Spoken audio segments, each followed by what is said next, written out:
All right, I just wanted to start by saying we had a good week of preparation as we prepare to head off tomorrow to face a very good Maryland football team, and like the focus of our guys and the preparation that they've continued to put in. And do have a roster update. Jameson Kelly is no longer with the program, and I wish him nothing but the very best. So ready for questions. Matt and Jack. Hey, Coach, how you doing? I'm good, Matt. How are you? I'm okay. Talked to Jacob Mangum earlier in the week, and he talked about, especially the last 2 weeks, the defense. He feels like there's been moments of strong play, but there's just been too much inconsistency. I guess from a coach and a coaching staff standpoint, how do you kind of address that? Is it just as simple as changing personnel, or is it you reevaluate the scheme, or how you're calling the game? I mean, kind of what do you do to try to – I know every coach deals with this across the country, but how do you kind of fix that inconsistency that can kind of make your teams go up and down too much? Yeah, I think the first thing is you go through, you identify, why, sometimes it was scheme execution. Do you feel like you're maybe doing something in that situation that you need to either change the scheme or not call that in that situation? A lot of times it's been execution for us of the scheme in those situations. If you think it's a focus issue of a certain player, or how that individual or some individuals prepare, then there may be some changes in personnel if that person can't get that corrected. So to me, it really comes down to the reasons why you feel like that inconsistency is being there. And I would agree with him. And we've talked about it with our players and with our staff, and to try and get to that consistent execution.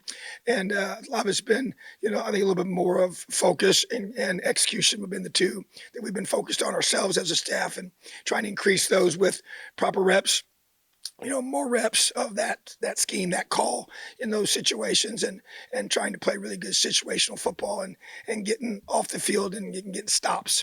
We had 5 opportunities to either get a takeaway, and you had the 2 fourth down stops. So 5 times where we really took a possession from them, and that's what you want to be able to do. And so that was great from the part of Saturday. But then you had the long run, and then a couple of third downs where we really hurt ourselves by not containing the quarterback, and that was a theme from the previous week. So really been emphasizing that part of it as well. So it's more about why you have those breakdowns, and then you want to be able to address that, whether it's reducing this or increasing reps on a certain call.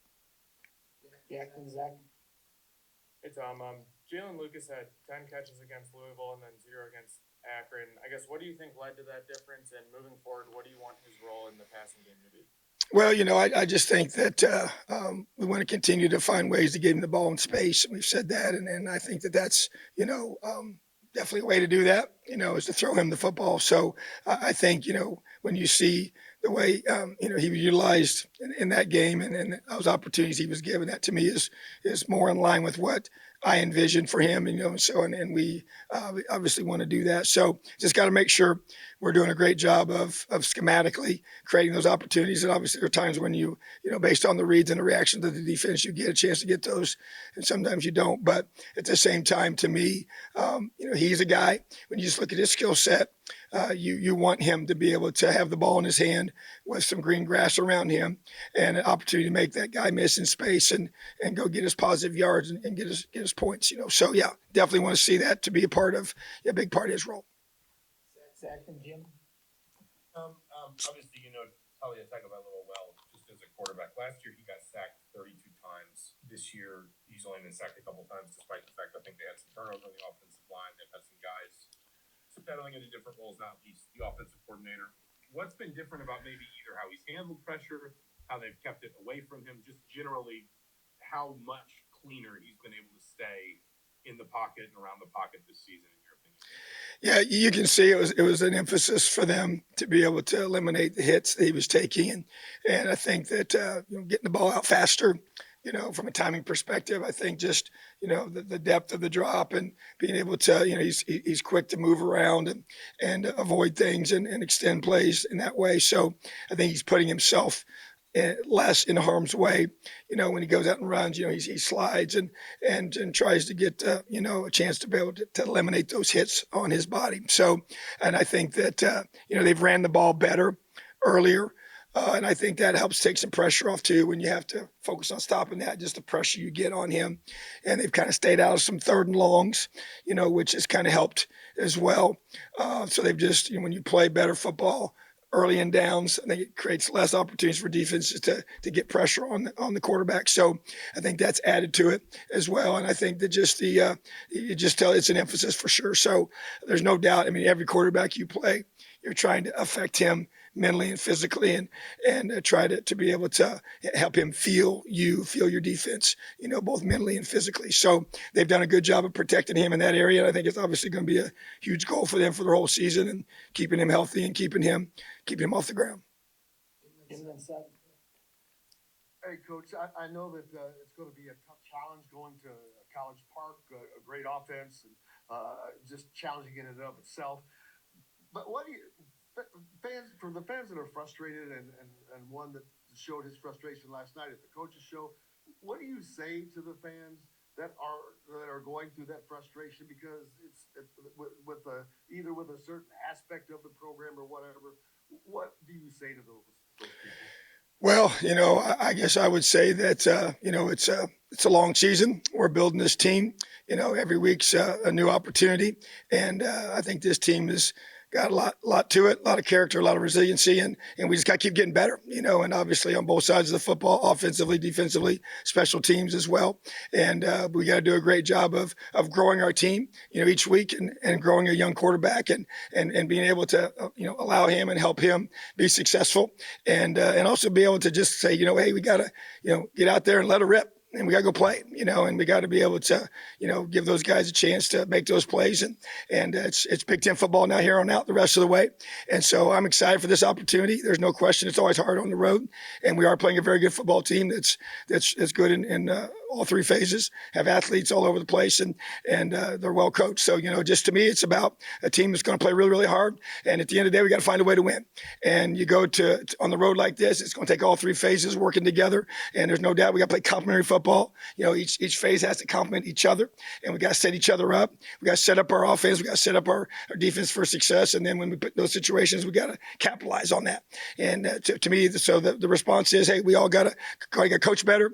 I got to coach better. We got to coach better. Got to do a great job getting our guys ready to play, and making sure that our guys also take advantage of this moment, which is why the focus is being our best right now and improving right now and being able to be at our best this weekend. So Big Ten football is hard each and every week, and this team needs to get better, and we need to be continually a football team that's on the rise. Thanks, Coach. Second, Ryan. We've talked a lot about Haven's leadership since you named him the starter. I'm just wondering how you've seen him respond since the Akron game with the way that went. How you've seen him respond, just both himself and in terms of kind of leading his teammates. Yeah, I think the response has been what I wanted, which is practice better. Be just unbelievable at the attention to details, and just continue to grow as a quarterback, and to verbally, not be afraid to be able to, challenge, motivate, encourage your teammates. But the first step is you yourself just preparing at a high level in regards to understanding the brevity of the moment, the intensity of the moment, the urgency of the moment.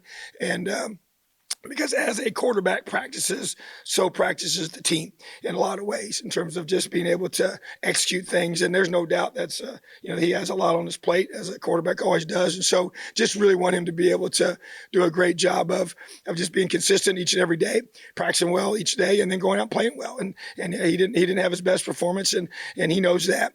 And he takes ownership for that. And just like, I have to take ownership for the whole team. So bottom line is he's young and growing, and I've been encouraged by his ability to lead, and I expect that to continue to grow each and every week, and as he gets older and gets more confident in himself and what we're doing and what he's doing. So he's just a guy that needs to continually get better, and this is a great opportunity for him to go on the road and play his best football. Ryan, last one. Coach, you've been one of the more active schools in the transfer portal. I'm just kind of curious how much that's changed the shape of recruiting for you guys in terms of how you maybe allocate resources between going after high school kids versus going after transfers, and how much time has it changed things that much for you? Well, I would say, we've added a new staff member, to be able to evaluate the portal this off season. That's one way we've attacked it. We're still aggressive with high school. That hasn't changed. Got several guys, a large number of guys already committed to our program and just added one here recently. So, want that to be our foundation. There's no question about it. And then just bring those guys along. We got several guys that are redshirt freshmen right now that we're here. We recruit out of high school they're playing a major role in our team right now, and that's important to us and will always be. But I think it's the portal is part of what we do now, and we'll continue to per each position group and the needs that we have and kind of the age of each room. I've kind of said that consistently. I still believe in that, and I think I see that being the trend each year to be able to find, okay, what do you need when the season finishes, and how do you, based on guys that are going to be leaving your team for whatever reason, that you're able to have the right number of guys in each room that will allow you to be able to be your best, and be old enough in that room to be able to be a really good Big Ten football team. So the portal will be a part of our plan moving forward. How much each year will probably vary, but I think that high school recruiting is always going to be our foundation, and we'll just fill needs and holes off of that based of where our roster is with the portal. Thanks, Coach. Awesome. Have a great day. Elio.